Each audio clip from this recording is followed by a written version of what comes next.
The dawn of June 6, 1944, broke cold and grey over the churning waters off the coast of Normandy, a dawn pregnant with dread, a dawn that tasted of salt and the metallic tang of fear. Omaha Beach, a stretch of sand soon to be christened in blood, awaited. Thousands of American soldiers, boys scarcely old enough to shave, huddled in the bellies of landing craft, their faces pale under the greenish fluorescent glow. They were mere moments away from a crucible forged in fire. The air thrummed with the distant, ominous drone of aircraft, a prelude to the storm soon to engulf them. They knew, or sensed, the horrors that awaited, yet with a grim resolve etched on their young faces, they prepared to meet them. The landing craft shuddered, ramps lowered, and the men surged forward, plunging into the frigid, waist-deep surf. Immediately all hell broke loose. Machine gun fire, a relentless, buzzing hornet's nest of death, raked the beach. Artillery shells screamed overhead, impacting with earth-shattering concussions that sent plumes of sand and spray skyward. And the insidious whisper of mortar rounds presaged explosions that tore men apart limb from limb. The beach, so recently pristine, became a charnel house in an instant. The enemy, nestled within massive German bunkers, hulking behemoths of steel-reinforced concrete, some with walls exceeding 6 feet in thickness, held the high ground, commanding a field of fire that seemed inescapable, impenetrable. Each bunker, a fortress unto itself, bristled with MG-42 machine guns, weapons of terrifying efficiency, capable of spitting out 1,000 rounds per minute, transforming human flesh into a crimson mist. For the initial agonizing hours of D-Day, these bunkers appeared invincible, monolithic bastions against the Allied advance. They were the teeth of Hitler's Atlantic Wall, and they bit deep. Wave after wave of Americans, the flower of a generation, stumbled, fell, and died in the unforgiving sand. The relentless fusillade cut them down like wheat before a scythe. The rising tide, stained crimson with their blood, carried the detritus of war, shattered rifles, helmets riddled with holes, and the unseeing eyes of the dead. Casualties mounted at an alarming rate, so swiftly that some commanders, their voices tight with desperation, contemplated the unthinkable, pulling units back, abandoning the beach to its grim fate.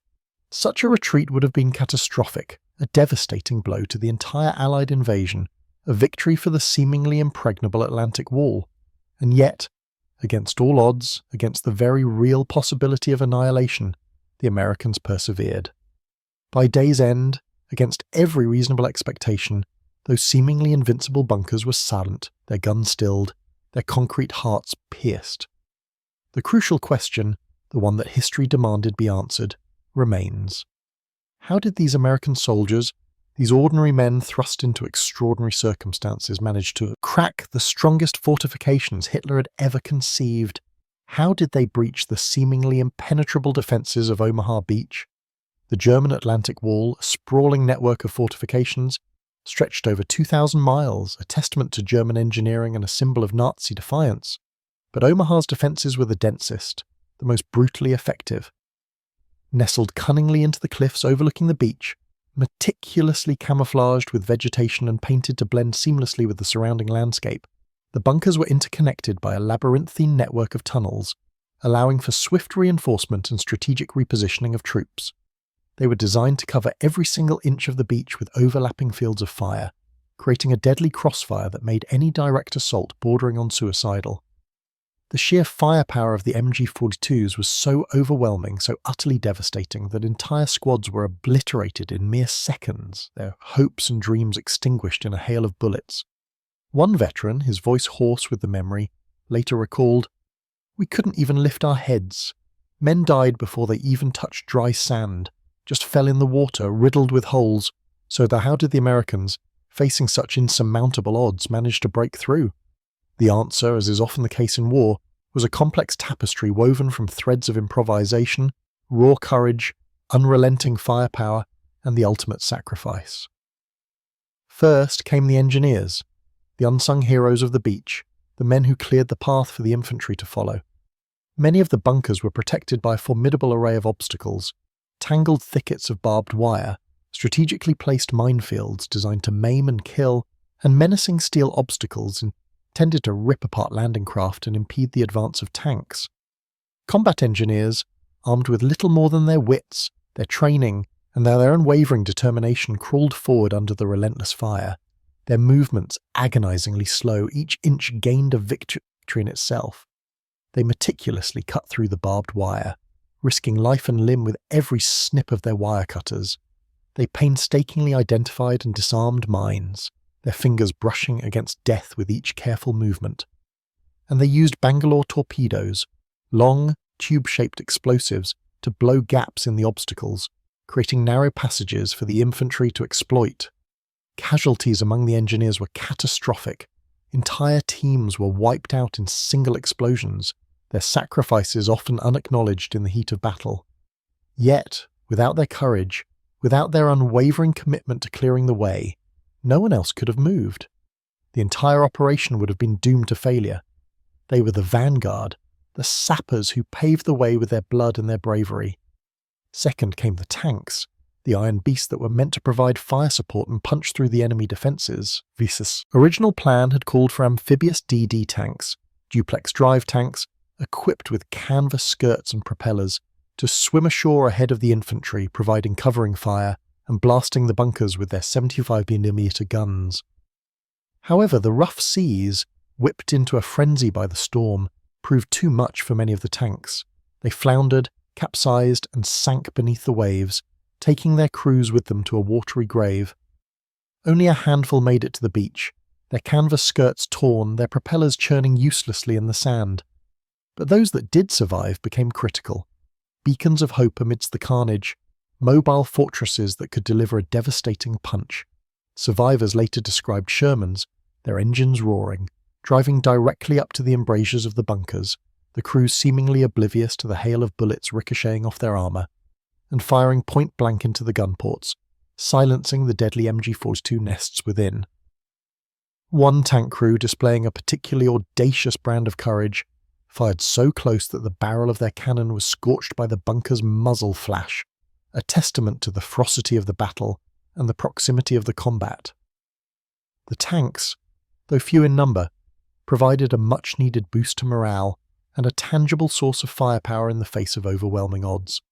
Third, and perhaps most importantly, came the infantry, the foot soldiers who bore the brunt of the battle, the men who ultimately had to close with the enemy and silence the bunkers for good. When artillery and naval bombardment failed to crack the bunkers, and they often did owing to the bunkers' thick concrete walls and the limited accuracy of the shelling, small groups of soldiers, acting with initiative and driven by a desperate will to survive, crawled forward through the craters and dunes, using whatever cover they could find. They employed grenades, the trusty weapon of the infantrymen, lobbing them into gun ports and ventilation shafts, hoping to disrupt the enemy and create an opportunity for attack. They wielded flamethrowers, terrifying weapons that spewed forth gouts of burning fuel, engulfing everything in their path, forcing the defenders to either flee or be incinerated. And they used satchel charges, powerful explosive devices packed with demolition explosives, to attack the bunkers from the sides and rear, exploiting any weakness in the fortifications. Many accounts describe individual soldiers, driven by a mixture of fear, anger, and desperation, running through a hail of bullets, dodging explosions, and risking certain death to shove explosives into the bunker doors, their faces contorted with effort, their eyes burning with a fierce determination. Some never came back, their sacrifices unsung, their names lost to history. Others succeeded, blowing entire machine gun crews to pieces, silencing the deadly weapons and creating a foothold for their comrades to exploit. One veteran, his voice heavy with the weight of his experiences, said that the battle wasn't like the sanitized versions depicted in Hollywood movies. It was a brutal, chaotic, and intensely personal struggle. It was one man at a time crawling forward inch by agonizing inch, until someone got lucky, until someone found a weak spot, an opening, an opportunity to strike a decisive blow. The key, as it often is in warfare, was finding blind spots, exploiting the enemy's weaknesses. The bunkers were designed to fire forward, covering the beach with interlocking fields of fire. But they often had weak points in the rear, areas that were less heavily defended or not defended at all. Once the Americans managed to get around the flanks of the bunkers to approach them from unexpected angles, the defenders were doomed. They were vulnerable to attack from the rear, where their defences were weakest, and they were often caught by surprise, their attention focused on the carnage unfolding on the beach. The Rangers, who scaled the towering cliffs at Pointe du Hoc, demonstrated the effectiveness of this approach. They climbed, they flanked, and they hit the bunkers whether they couldn't shoot, disrupting the German defences and paving the way for the landings on Omaha Beach. Naval firepower also played a crucial role in silencing the bunkers. Destroyers such as the USS Satchel and the USS McCook risked grounding themselves by sailing within 800 yards of the beach, braving the shallow waters and the intense enemy fire to deliver devastating broadsides. At that close range, their 5-inch guns, normally used for engaging larger targets at sea, could be brought to bear with pinpoint accuracy, blasting bunker after bunker with direct fire. Sailors later recalled aiming at the visible gun flashes emanating from the bunkers, pounding them relentlessly until silence followed, until the deadly MG-42s were silenced for good. The brutal arithmetic of Omaha Beach was stark and unforgiving. On that single stretch of sand, the United States suffered over 2,000 casualties in a single day, a devastating toll that underscored the ferocity of the battle and the effectiveness of the German defences. Most of those casualties occurred in the first few hours of the landing, when the Americans were pinned down on the beach, exposed to the relentless fire of the bunkers. But once the first few bunkers were cracked, once the Americans managed to gain a foothold on the beach, the momentum began to shift slowly, painfully, but inexorably. By afternoon, the Americans had blown through the defences, stormed the bluffs overlooking the beach, and turned the bunkers' own guns inland, using them to shell the retreating German forces. German accounts confirm the shock and disbelief of the defenders. Survivors reported being blinded by smoke, deafened by explosions, and stunned when American infantry suddenly appeared behind their positions, attacking from the rear. One German officer, writing in his diary after the battle, lamented, "Our concrete walls held against shells, but not against men who refused to stop coming." The irony was brutal, a bitter pill for the Germans to swallow. The Atlantic Wall, a vast and expensive undertaking that had cost billions of Reichsmarks and consumed millions of tons of concrete, was supposed to make Europe impregnable, a fortress against Allied invasion.